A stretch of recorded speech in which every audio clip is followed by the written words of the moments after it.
what's up? Hello. If you're new here, my name is Kayla and you are watching Kayla's Bookish Vibes.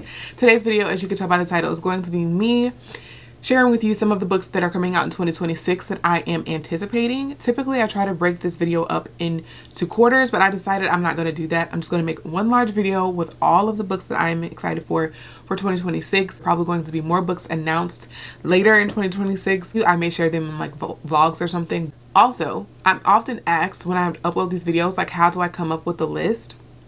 How do I know about books before they are being released? Like, where do I get my information, pretty much? And Instagram. I follow publishers. I follow authors that I enjoy, that I want to stay like in the know of when they're going to be releasing things. A lot of authors also have newsletters or mailing lists where they will email you about upcoming releases.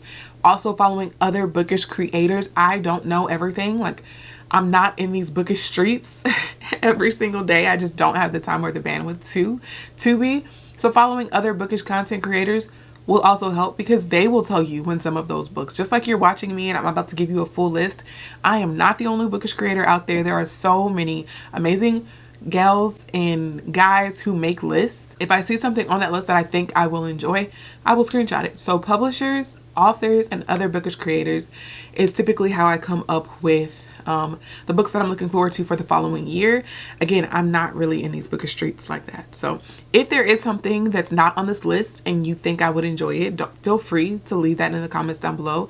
Like I said, this is not a comprehensive list. This is just books that I have seen and I have screenshotted in my phone. I literally have a album anticipated reads for 2026. These are just all of the books that I have screenshotted throughout the year that I'm looking forward to for next year. So let's go ahead and get started. I'm going to be looking straight ahead because this is where my computer is, obviously. And hopefully the camera doesn't shake too much because you're sitting on a very makeshift tripod. All right, so the first book that I'm going to be discussing with you is Fire, Sword, and Sea, a novel by Vanessa Riley. So this is historical fiction. It's about pirates. So it says the real pirates of the Caribbean were Black and women. Now, this one takes it way back, okay? We are in 1675, and I'm excited because we are following a pirate. So she's going to be doing pirate things like raiding ships and amassing a fortune of gold, only she's Black and a female. Never read anything like it. I've never heard anything even remotely similar. And the fact that this is based on a historical figure, I'm really excited to read it because I think it's going to be interesting, but also it's going to teach me something that I didn't know. Again, that one comes out January 13th. The next one is another historical fiction. It's called Burn Down Master's House by Clay Kane. Literally just the title and the cover alone was like, yeah, Kayla, you're going, I want to read this. It says it's inspired by a true, long-buried story of enslaved people who dare to fight back. It says, in the midst of the Civil War, another war brews among the enslaved who are living and enduring in the shadows of the plantations, imposing monuments to power and tyranny. Luke, intelligent and literate, and Henry, a man with a strong and defiant spirit, forge an unbreakable bond at Magnolia Row in Virginia. Both seek escape from unimaginable cruelty, and sure as the fires of hell, Luke and Henry will leave their mark, sparking future uprisings. Sounds like a good time. Sounds like it's actually going to be heartbreaking at moments, but it sounds like I'm going to be very satisfied by the end of this book, and I'm excited to get to it. This one comes out January 27th. I did request an ARC for that one. I'm not really sure if I've been approved for it or not. It's still pending, so we'll see if they'll give it to me. If not, I don't mind waiting until January 27th to read that one. Next, we have Sundown Girls. Now, this one is going to be released January 27th as well, but I've actually already read this book. I did request the ARC and I did receive the e-ARC from NetGalley. This one is also a YA and it is considered like a thriller mystery. It was good, y'all. I gave that book a 4.5. If you enjoy YA, you definitely need to pick it up. Even if you don't enjoy YA, if you're one of those readers who doesn't necessarily like YA, but you enjoy Tiffany D. Jackson, I think you're going to enjoy this one as well. It says a YA thriller about a Black teen whose family vacation to a town with a terrifying history becomes a desperate search for two missing girls and a fight for survival. That's all I'm going to give you for this one. Literally, that's all you really need to know. We are following a young girl who is vacationing with her family in a town. Obviously, the book is called Sundown Girls, so, you know, use your context clues. And there's some horrible history happening, and in present day, there are girls going missing. Highly recommend that book. Again, I've already read it and I really did enjoy it, but I will be getting the trophy for my shelf. Next we have With Love from Harlem, a novel of Hazel Scott. This is by Rashonda Tate. I do also have the arc for this book and I do want to get to it before the end of the year. We'll see if that happens. It is being released on January 27th though, so I do want to get to it before it is released. So keep a lookout on my channel because I will be vlogging that reading experience. It says, from the Queen of Sugar Hill, Rashonda Tate, a new novel inspired by beloved Harlem jazz performer Hazel Scott, an equal parts exhilarating and tumultuous relationship that changed the course of her life. So this sounds good because it's going to be based on a true person during the Harlem Renaissance in Harlem, New York, in 1943. Those are all like green flags for me when I hear those words. Harlem Renaissance, 1943, Black people. Next we have Inharmonious. I love the cover of this book and I feel like I'm going to eat this up. This is also historical fiction. If you haven't been able to tell, that is literally my zhuzh. So it says, a compelling love story inspired by the author's own family history. I love when authors do that, when they take their own family history and allow it to inspire a fictional story. It usually makes it have more depth because some of the things are being based off of things that really happened to people. So I feel like it oftentimes has more depth when it does that. Set in the segregated South during and after World War II, perfect for fans of Kristen Hanna's The Woman and Britt Bennett's The Vanishing Half. Now, I loved Britt Bennett's The Vanishing Half. I have never read anything by Kristen Hanna, but I have heard a lot about her, and I know that The Woman is one of her most beloved books. So if that sounds like something that you would enjoy, you should probably add this to your list.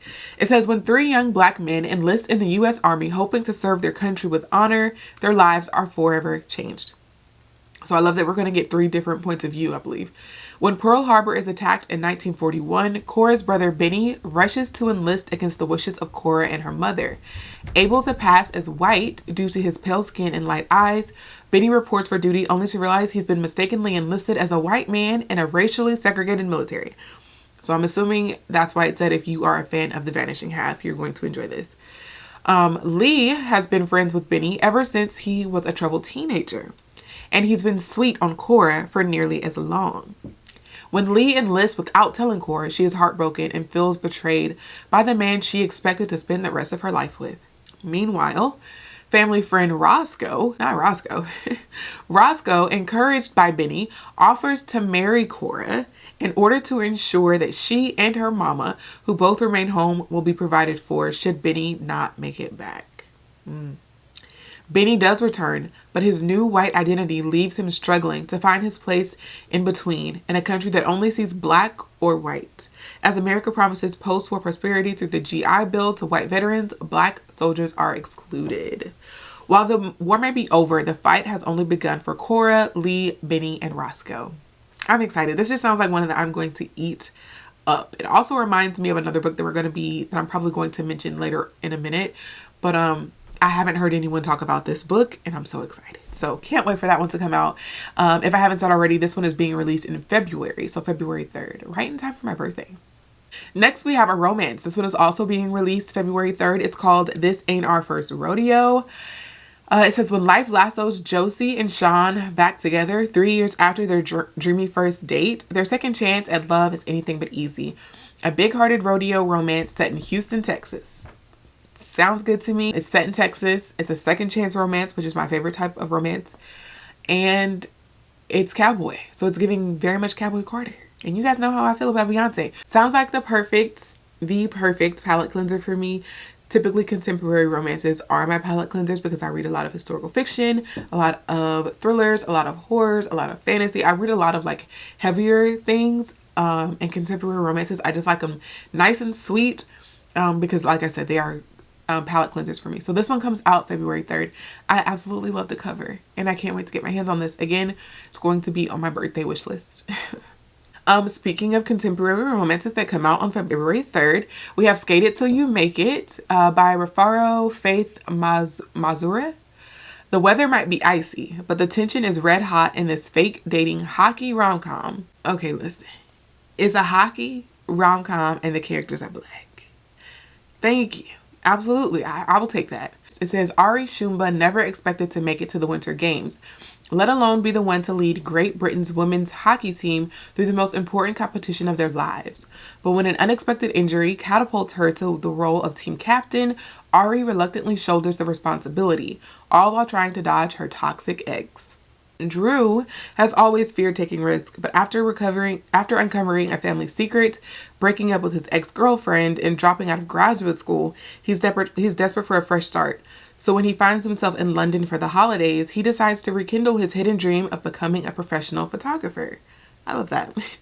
When Ari and Drew bump into each other on New Year's Eve, neither one is looking to fall in love. Despite their instant chemistry, they're from opposite sides of the Atlantic. And when they reveal all of their red flags, they realize that things between them would never work out. But then, when their paths unexpectedly cross 2 months later in the snowy Swiss Alps, memories of what they almost did that night resurface. Again, another palette cleanser, and I love the cover, so can't wait for that one. Next, we have a release that's coming out February 24th. Historical fiction, fantasy, mythology, and retelling. So this one is Cleopatra by Sarat El-Arafi. I read my first book by that author this year, and I absolutely loved her writing style and her world building in that book. I thought it was perfect. So when I saw that she was doing this retelling, I absolutely added it to my list, also because it's Cleopatra. I think with this book, it's just the perfect story. It's being written by an author that I think will really execute it well. So I'm excited to get my hands on this one. It says, Queen legend Cleopatra tells her own story in this evocative and sensuous historical epic. You know my name, but you do not know me. Her historians call me seductress, but I was always in love's thrall. Your playwrights speak of my witchcraft, but I was gifted my talents by the gods. Your poets sing of my bloodlust, but I was protecting my children. They cannot credit that a mere woman can be powerful, strategic, divinely blessed to rule. Death will silence me no longer. This is not the story of how I died, but how I lived. Next, we have The Star Seekers by Nicole Glover. This one is being released on February 26th as well. And it is tagged as a fantasy historical fiction space, and it is adult. So this just sounds like it's going to be interesting. I have the arc for this as well, so I will be trying to read this before February 26th, and I will be vlogging that reading experience, so you can look out for that reading vlog. It says Indiana Jones meets Hidden Figures in this brand new standalone historical fantasy set in the world of the Conductors. So I have not read The Conductors, although I have been recommended that book multiple times. So I do plan on getting that book eventually. But Indiana Jones meets Hidden Figures, like, sure. I'm down. In the 1960s, the world was caught up in reaching beyond our planet and into the cosmos. It felt impossible, but there was nothing science, math, and magic couldn't make possible. The race to space was on, and the moon was what everyone had their eyes on. Cynthia Rhodes, brilliant engineer at NASA's research lab, talented in both math and magic, hosts a magical educational show, a job she took mostly for a chance to regularly see the dashing Theodore Danner, a professor of arcane archaeology. This is reminding me of a book. I know I'm not going to be able to think of the name, but it was turned into a television show. I believe it was either on Netflix or Hulu. I will leave the cover of the book right here, as well as the show. But this is reminding me of that because she is hosting a cooking show. A magical educational show. Okay, so in the one that I'm thinking about, I believe she was hosting a cooking show. But it's making me think of that book. Anyway, moving on. When a cursed museum curator nearly interrupts a broadcast of their show, Cynthia finds an eager sleuthing partner in Theo. Pairing up, they begin investigating the strange behavior of the curator and a mysterious theft at the Arcane History Museum. So it sounds like it's going to be a mystery, but with magical elements, and probably lots of, STEM language. I'm here for it. Next, we have Where the Wildflowers Grow. Now, listen to the synopsis and tell me if you think the cover matches the synopsis I'm about to give you. Lee is the last of the wild. She knows this because she watched them all die. Grief never truly fades, and even as the tragedy haunts her, Lee carries on because survival is in her blood. So when the transport bus taking her to prison careens off the road, killing everyone on board except her, she does what's in her nature. She survives. While searching for a place to hide, Lee stumbles upon an unexpected sanctuary, a flower farm in rural Alabama, tucked away from the world. What Lee doesn't expect is the found family there who has built something from the wreckage of their own lives, especially Jackson, the farm's owner, who sees through Lay's defenses, offers her small moments of tenderness, encourages her to face her own tragedies. Slowly, Lee finds peace with the hard pace and soft nature of the farm. What do you mean she was being transported to prison? The bus crashed, everyone dies except her, and now she's on the run, and she runs to a flower farm. The cover does match like the flower farm aspect, But I had been seeing this book floating around and I was like, well, what is this book about? Because a lot of times people will make a list, but no, they don't necessarily give you like a synopsis of the book. You know, obviously you need to do your own research to figure out what the book is about. But I had no clue what this book was about.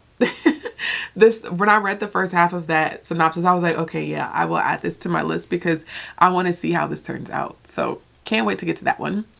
Next, we have a February 10th release, and this is Keeper of Lost Children by Sadika Johnson.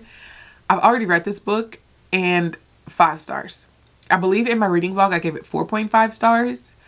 After sitting with my thoughts on this book, after sitting with my rating on this book, it's definitely a 5-star book for me. If you enjoy Sadika Johnson, you will not be disappointed by this book. She does no wrong when she writes historical fiction, in my opinion. I love that we got 3 points of view from this. I'm going to try not to give my thoughts and opinions on it. I'm just letting you know you definitely need to pick it up. If you enjoyed Yellow Wife, if you enjoyed The House of Eve, you are also going to enjoy Keeper of Lost Children. We do get 3 points of view. So we have Ozzie Phillips, and I also love that one of the POVs is from a male's perspective. I loved his. Also, Ozzie Phillips volunteers for the Army in 1948, eager to break barriers for Black soldiers. This is the other book that I was talking about that's taking place in the 1940s about Black men being in the military. Despite his best efforts, he finds the racism he encountered at home in Philadelphia has followed him overseas. Okay, in 1965, so this is not only dual POV, it's also different timelines. In 1965, Sophia Clark discovers she's been given an opportunity to integrate a prestigious boarding school in Maryland and leave behind her spiteful parents and the grueling demands. In a chance meeting with a fellow classmate, she discovers a secret that upends her world. And then we also get Ethel Gathers, the proud wife of an American soldier. She spots a gaggle of mixed-race children following a nun. Desperate to conceive her own family, she feels compelled to follow them to learn their story. It was good, y'all. 5 stars. If you are a fan of Sadika Johnson, you're not going to want to skip this one. There is another giveaway, so we're going to enter that one. Sorry, I need to enter that giveaway. So next we have another book that is being released in March. This is March 31st, and it's called The Bridge Back to You by Rhys M. Nielsen. This is a contemporary romance as well. Again, another great palette cleanser. Olivia owes everything to Celia's place. It's where she learned how to be a great chef. It's also where she first fell in love. But at 19, Olivia had a wanderlust that she couldn't deny, and Carmelo, whose mother owned the restaurant, couldn't leave Celia's place behind any more than he could force Olivia to stay. Now, 10 years later, Olivia is a successful personal chef. Her job allows her to travel the world, and she has never stayed in the same place for too long. When Carmelo learns that his mother left shares of her beloved restaurant to both him and Olivia, he plans to buy her portion of the shares back quickly and painlessly. Obviously, it's a workplace romance. He's going to try and buy it back from her, and they're going to fall in love. Even though I know what's going to happen in this book, not that I've read it, so it's not a spoiler. I'm just telling you my prediction. I still want to read it because, again, perfect palette cleanser. And I love the cover, and they're Black. All right, next we have Somewhere Soft to Land by Kay Alante. This one is going to be released April 21st. I also love the cover of this book. It says, in this crackling portrayal of friendship and peril, a young woman's world is upended when a tragedy in her best friend's life forces them to test the boundaries of their sisterhood. I will say you might want to check the trigger warnings for this book. I'm going to read the synopsis and it'll probably help you figure out if this is one that you could stomach reading. It says, Zifia has always felt a bit off. Maybe it's the family baggage, or maybe it's just the way her brain is wired. She's never seemed to be able to do anything right in work, love, or life. She can't seem to pull herself out of her depression. Meanwhile, her best friend Tatiana had everything Zifia never had: a supportive family, an unshakable confidence, and the lucky fortune of things often going her way. Now, Zifia has finally made a home for herself in Oakland. She has her own place, a stable job, new friends. She's feeling stronger, better even, while trying on the Cali lifestyle. But when Tatiana tells her that her baby has passed, cracks begin to form. Carried by the guilt of not being more present in Tatiana's new journey of motherhood, Zifia rushes to Boston to be there for her friend, not knowing what to expect. From dealing with the baby's father's racist family to Tatiana's overbearingly supportive one, Zifia tries to guide Tatiana through the grief, even as her own life she's worked so hard to rebuild rapidly starts slipping away. And when Tatiana asks her for the ultimate favor, Zifia must choose between standing by her friend or saving her own sanity as it all comes crashing down.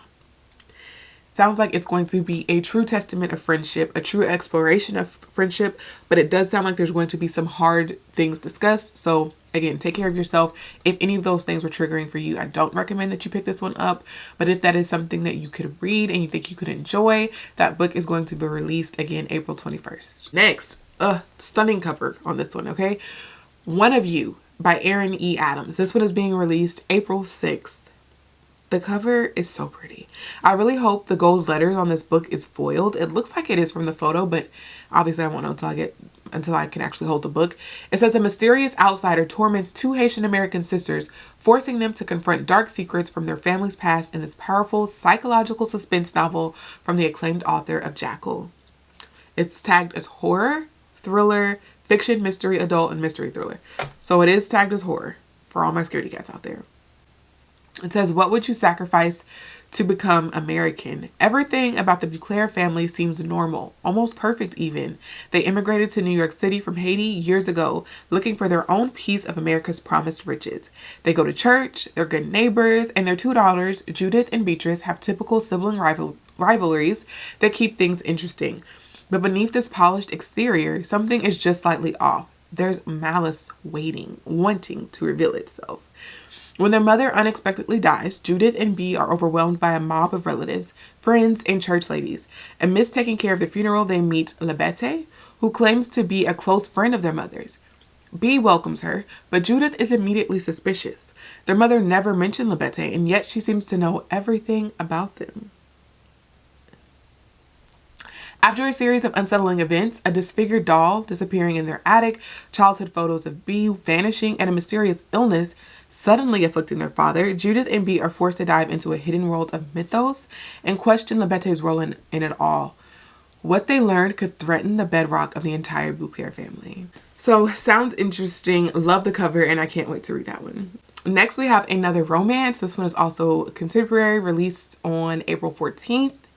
And it sounds like another great palette cleanser. So after reading a very exciting thriller horror novel that's probably going to scare me, it would be perfect to pick this one up. It says a floundering 20-something who's sworn off romance finds herself roped into her meddling sister's matchmaking business in the sparkling debut rom-com that asks, can we protect ourselves while falling in love?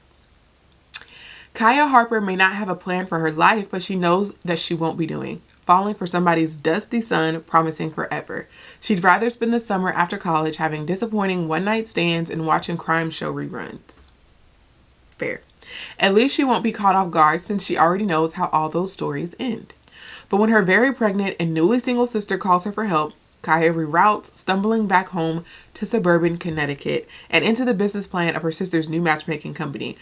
Kaya's views on love remain as bleak as her career prospects, but if becoming the inaugural client can distract her from existential questions like, what am I even doing with my life?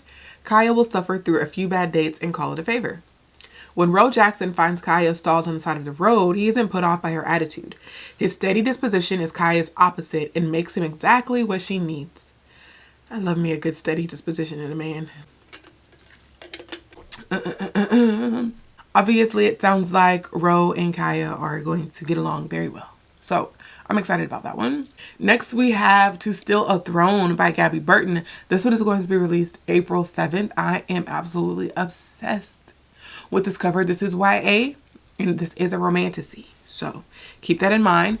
Mira Kayla runs the court of Verde from the shadows.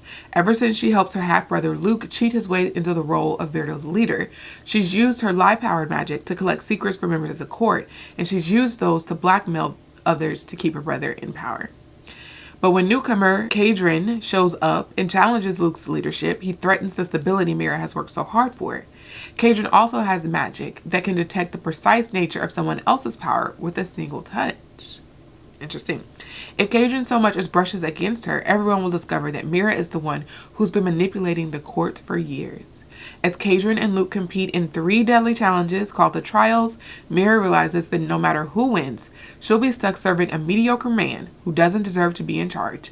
She's done hiding in the shadows. She wants power of her own. Big purr. Okay? I'm excited for that. It's YA though, so keep that in mind. Next, we have a horror novel. This one is by Nina Veal. It is going to be released May 26th. Now, I read my first book by this author Listen to Your Sister, earlier this year, 5 stars. I love that book. I love the writing style. I love the commentary that Nina gave. I have a spread in my reading journal of quotes that I have loved in the books that I've read this year, and I would say about 50% of those quotes came from that book, Listen to Your Sister. So when I saw that she was releasing another one, I said absolutely. This one, for now, Goodreads is saying it's coming out May 26th. It's a suffocating and sharp narrative for fans of Victor Laval, who was one of my favorite authors, and The Reformatory, which y'all know, if you know, is one of my favorite books. I'll Watch Your Baby is a haunting reimagining of Linda Taylor, known as the original welfare queen. I don't know who Linda Taylor is, and I'm not familiar with her story. I kind of want to look her up, but I also kind of don't, because I just want to go into this book, you know? I don't want to have like expectations of who our main character will be. So it says 1974, Lottie Turner is already infamous. Running a wheel of schemes and scams, she's willing to work for what she wants in creative ways. But no business is more lucrative than desperate families looking to adopt a child, and there's only one way to procure children quickly. The only way to take what's owed to you is to cross the line no one else is willing to cross.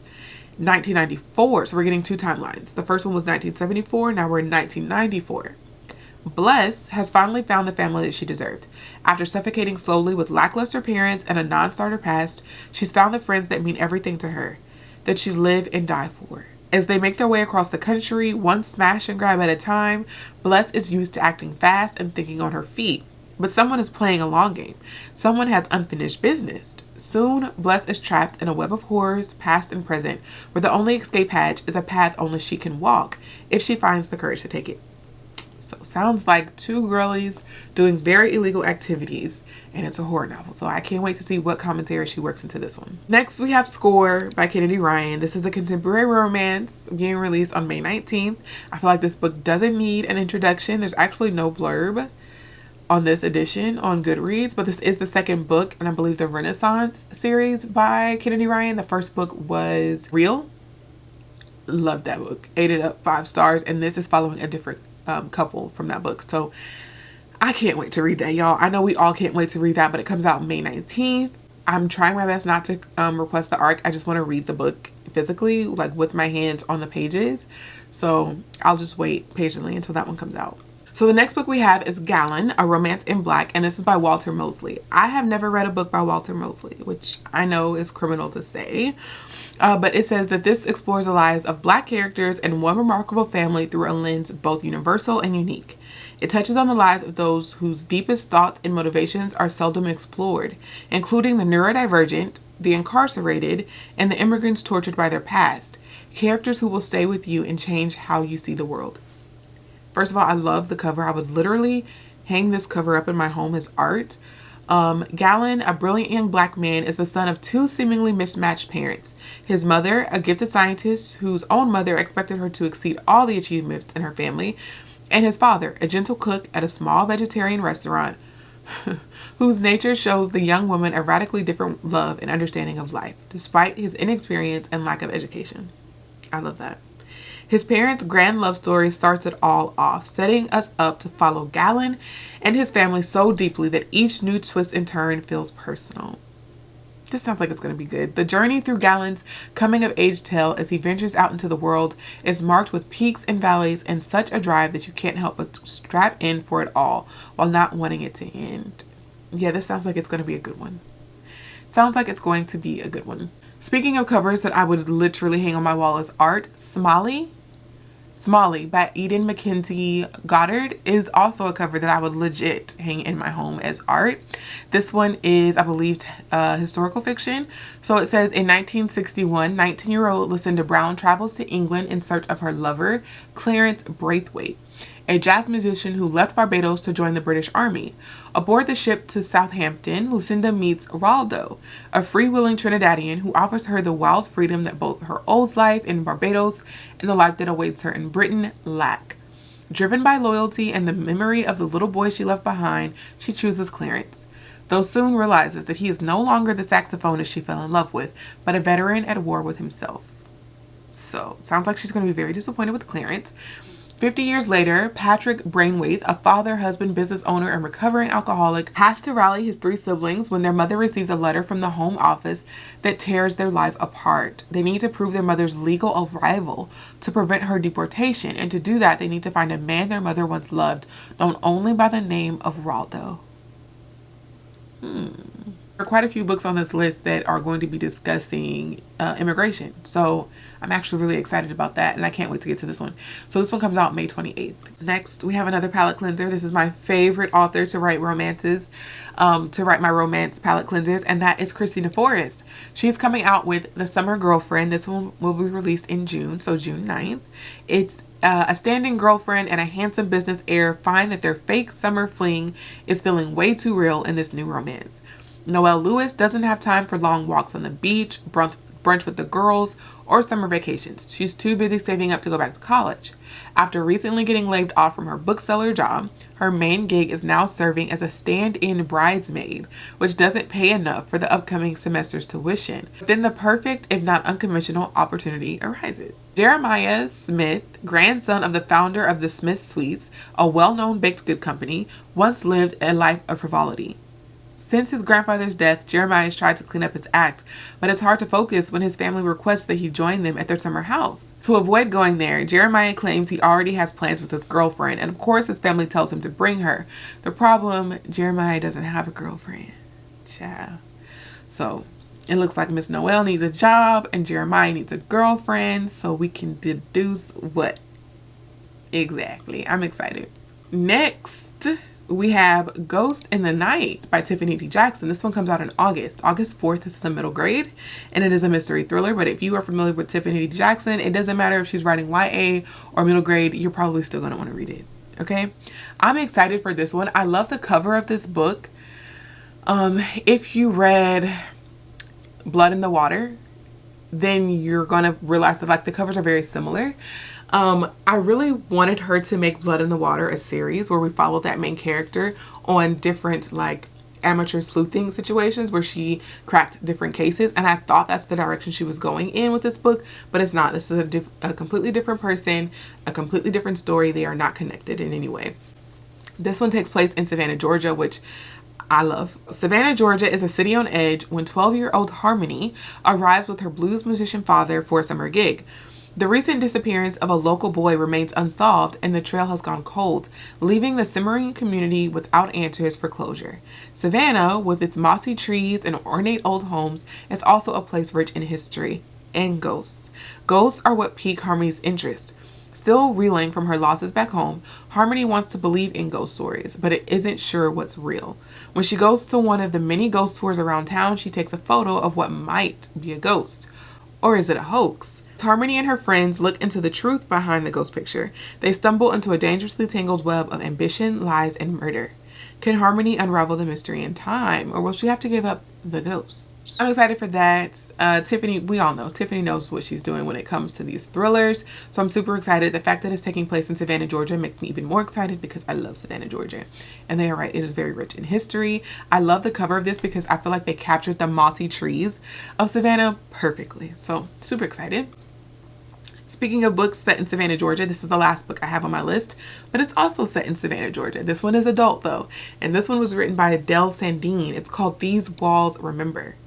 It's going to be released August 18th. I read my first Adele Sandine novel earlier this year, and it was called This Cursed House. That one was set in New Orleans. I believe that one was set in New Orleans. Absolutely loved it. It was the perfect hot southern gothic thriller / horror. It was really good, so I'm really excited about this one. It says, when two estranged sisters inherit a home possessed by the horrors of its dark past, they must work together to survive in this viscerally chilling Southern Gothic novel. So it sounds like she's going to do it again, but in a different setting. Do not go into the attic, the note warned. But that's exactly what sisters Mickey and Delilah do when they inherit a distant relative's house in Savannah, Georgia. They intend to sell the property, divide the proceeds, and go their separate ways once and for all. But 724 Hartford Street has other plans. As the sisters realize there is far more to this house and its history than meets the eye, past wounds begin to fester and spill into the present in eerie ways. Tensions also flare between the sisters and the sleepy little Savannah community many members of which suspect more than they are willing to share about what has occurred inside at this address. When Delilah's behavior turns first strange and then alarming, it becomes apparent that selling the home is no longer an option, and Mickey must fight to save her sister from the house, which is holding on to its own dark past. Or they will both succumb to that which hungers inside its walls. I'm excited. Hopefully it's not too scary. This cursed house, although it was a horror novel, it wasn't super scary to me. I feel like I enjoyed the historical elements that she infused in that, so I wasn't necessarily like super scared. So I'm hoping that she does the same with this. Like, I just had a good time reading a historical fiction, and it was, you know, definitely very thrilling, but it wasn't like super scary. And I'm hoping that she does the same with this. If not, I don't know, child. I will definitely be doing a reading vlog for that one, so you'll have to stay tuned for that. All right, guys, those are all the books that I am anticipating being released in 2026. Did you add anything to your list? Are there books that weren't on your radar that I was able to put on your radar? Hopefully so. Listen, this is not an all-inclusive list, so if there is something that you think I would enjoy that wasn't mentioned on this list, feel free to leave those in the comments down below so that I can add them to my list as well. Thank you so much if you stayed until the very end. I know this one was pretty long. If you did stay and you want to let me know, leave this emoji.